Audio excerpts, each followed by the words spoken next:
I'd just like to review with you what we studied in our first class, the two ways of drawing perspective that we'll be working with all term. The first one is one-point perspective, and this drawing is an example of that. It was a small area. The challenge was to fit a breakfast nook into a space that was 12 feet wide and 5 feet deep. And there was also a requirement for extra cabinetry, for more storage. So the two flanking walls, the left and right walls, supply that, and there was just enough room left over for a small table and a banquette. Now, the purpose of drawing it in one-point perspective was such that we could see everything clearly. If we were looking into a corner the way we're going to draw in two-point perspective, much of what we see of the table and the banquette would have been covered by one of either the left or the right wall. So one-point perspective was the right choice for this drawing. And now we'll take a look at how we would begin this drawing. And as we drew in class, our first decision is where to place our horizon line, or the eye level from which you'd like to make this drawing, the one viewpoint. Now, it can only be drawn from a single viewpoint. So we chose in class a third of the way down on our page to represent a standing height level, like a 5'6" or a 5-foot eye level.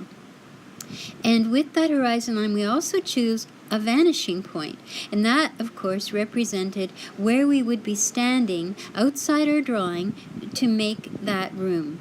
And here we are, we've even put ourselves in standing where we would be standing in relation to how we would draw that room.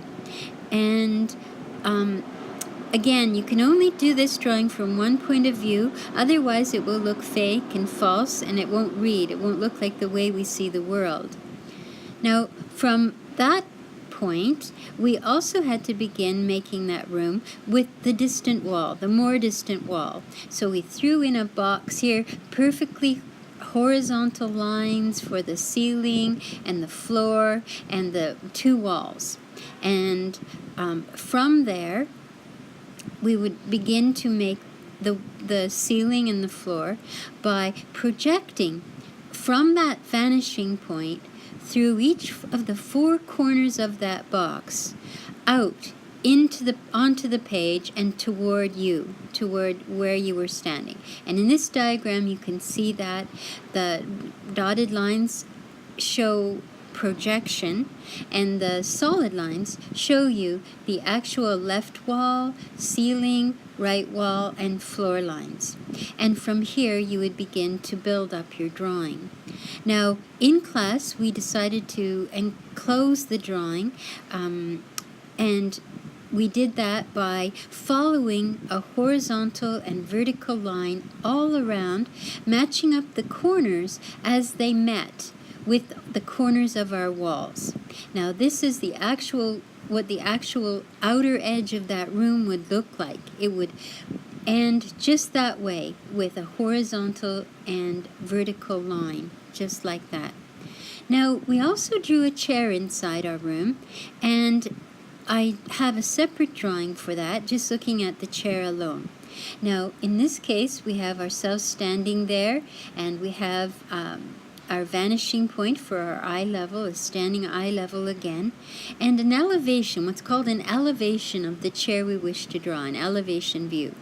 And that means there is no perspective involved at all here. We're just looking at proportion and scale, and the size of the seat, the height of the seat in relation to the back, and the size of the legs, and so on. That's a great advantage of one-point perspective. You can get that all in there before you start projecting using the vanishing point. So now we're projecting all of those corners from our elevation out to that vanishing point and eye level, so that we can begin to complete the chair. Now, we wouldn't be able to show how small the distant views, the distant aspects of this chair are without that vanishing point. It holds the secret. So in the next diagram, you'll see the next decision that has to be made is how deep should that seat be? How far back should you make it? And sometimes that takes a trial and error approach, but you'll know it when you see it. And when we're freehand drawing this way, you really need to be doing a lot of sketching from life, just little things in front of you, to get a good sense of proportion and scale and how these things really look. Now, that decision on how far back to make that seat chair, that decided everything else. It decided when to make the legs, where to make the legs, and all we had to do was start dropping down those verticals to make all of the 4 legs, and to make the thickness of the back as well. So the vanishing point holds the key. This is believable in space for that person standing in relation to it. And again, just to make the point that the whole reason for doing that, for drawing in perspective, is so that the distant view replicates the closer view exactly. So you draw the back part the same way you draw the front part, only smaller, and the vanishing point tells you exactly how much smaller to make it, given that point of view and where the person is standing to make the drawing. This next diagram is a 2-point perspective. We also looked at that. Now in this case, we're only getting to see 2 walls. You'll remember in the kitchen we saw 4 walls, but here we're seeing the 2 most important walls in that room. That's why that was chosen. And we're looking right into a corner this time. The wall isn't facing us squarely. And quite often people prefer this view. It seems a little more active, it's a little more dynamic, there are more diagonal lines, which always gives a drawing more drama, but either one, depending on the information you wish to convey, can be chosen. Now to start this sort of drawing, we again place our horizon line, put our 2 vanishing points, we need 2 this time, on either side of our horizon line, place ourselves outside the drawing. We're staring right into the corner of the room, not looking at anything else but that corner, standing right there. And our projections this time are a little bit different.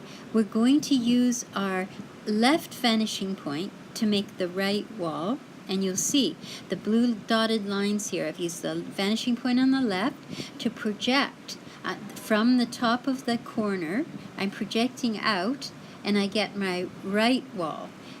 On the left, I use my left vanishing point, and I get my right wall. So left vanishing point to get the right wall, right vanishing point to get the left wall. And you can see that it's working. The size of the wall that's closer to the person seems much higher, much larger than the corner, the wall in the corner, the same wall in the corner. Now to draw something inside the room, you use the 2 vanishing points here as well. You make a corner, the corner that's closest to us for that box, and then you begin to project back to the left vanishing point, back to the right vanishing point. To make the top, you project the top corner back to the right vanishing point, and then complete it with the left vanishing point. And you would keep on doing this until you had completed these boxes for every piece of furniture in the room. So that's a brief look at what we did, a little reminder, and a brief outlook on where we're going with the course.